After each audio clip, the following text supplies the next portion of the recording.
Chapter 4, The First Person Eddie Meets in Heaven.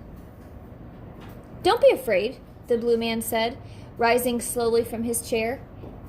"Don't be afraid." His voice was soothing, but Eddie could only stare. He had barely known this man. Why was he seeing him now? He was like one of those faces that pops into your dreams, and the next morning you say, "You'll never guess who I dreamed about last night." "Your body feels like a child's, right?" Eddie nodded. "You were a child when you knew me. That's why. You start with the same feelings you had." Start what? Eddie thought. The blue man lifted his chin. His skin was a grotesque shade, a graying blueberry. His fingers were wrinkled. He walked outside. Eddie followed. The pier was empty. The beach was empty. Was the entire planet empty? "Tell me something," the blue man said. He pointed to a two-humped wooden roller coaster in the distance. The Whipper. It was built in the 1920s before under-friction wheels, meaning the cars couldn't turn very quickly unless you wanted them launching off the track. The Whipper. Is it still the fastest ride on Earth? Eddie looked at that old clanking thing which had been torn down years ago. He shook his head no. "Ah," the blue man said, "I imagined as much. Things don't change here. And there's none of that peering down from the clouds, I'm afraid." "Here?" Eddie thought. The blue man smiled as if he'd heard the question. He touched Eddie's shoulder, and Eddie felt a surge of warmth unlike anything he had ever felt before. His thoughts came spilling out like sentences. "How did I die?" "An accident," the blue man said. "How long have I been dead?" "A minute, an hour, 1,000 years." "Where am I?" The blue man pursed his lips and then repeated the question thoughtfully. "Where are you?" He turned and raised his arms. All at once, the rides at the old Ruby Pier cranked to life. The Ferris wheel spun, the Dodgem cars smacked into each other, the Whipper clacked uphill, and the Parisian carousel horses bobbed on their brass poles to the cheery music of the Wurlitzer organ. The ocean was in front of them.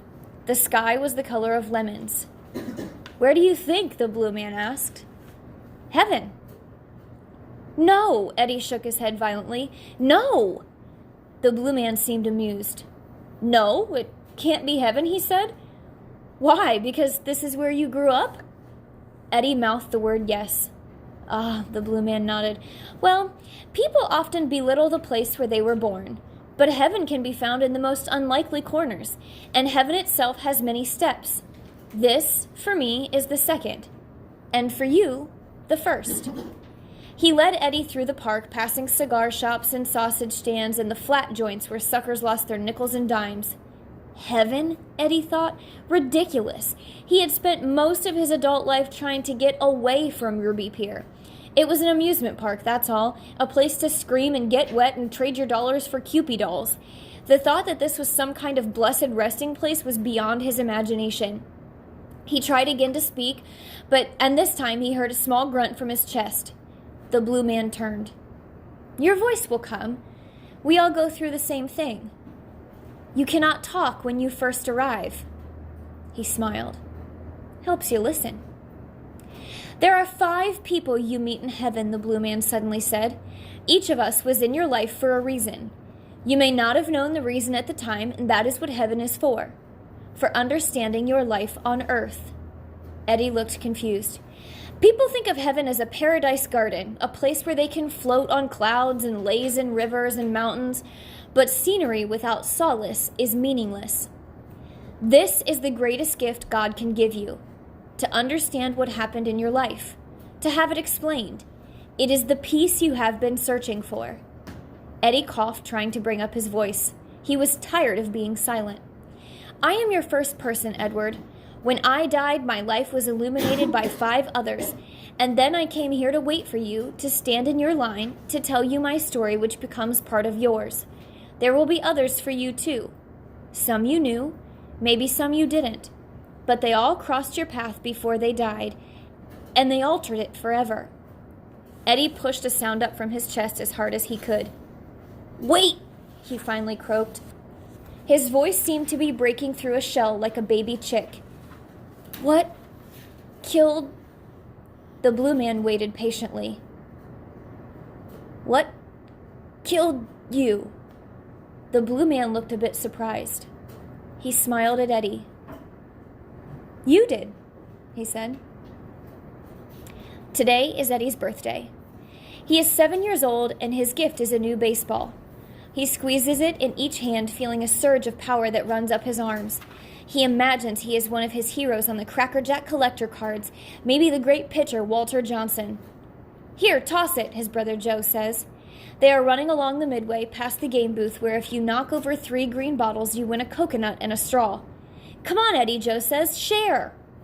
Eddie stops and imagines himself in a stadium. He throws the ball. His brother pulls in his elbows and ducks. "Too hard," Joe yells. "My ball," Eddie screams. "Dang you, Joe!" Eddie watches it thump down the boardwalk and bang off a post into a small clearing behind the sideshow tents. He runs after it. Joe follows. They drop to the ground. "You see it?" Eddie says. "Nuh-uh."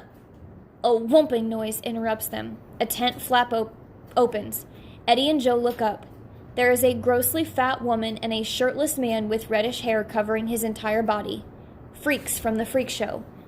The children freeze. "What are you wiseacres doing back here?" the hairy man says, grinning. "Looking for trouble?" Joe's lip trembles. He starts to cry. He jumps up and runs away, his arms pumping wildly. Eddie rises too, then sees his ball against a sawhorse. He eyes the shirtless man and moves slowly toward it. "This is mine," he mumbles. He scoops up the ball and runs after his brother.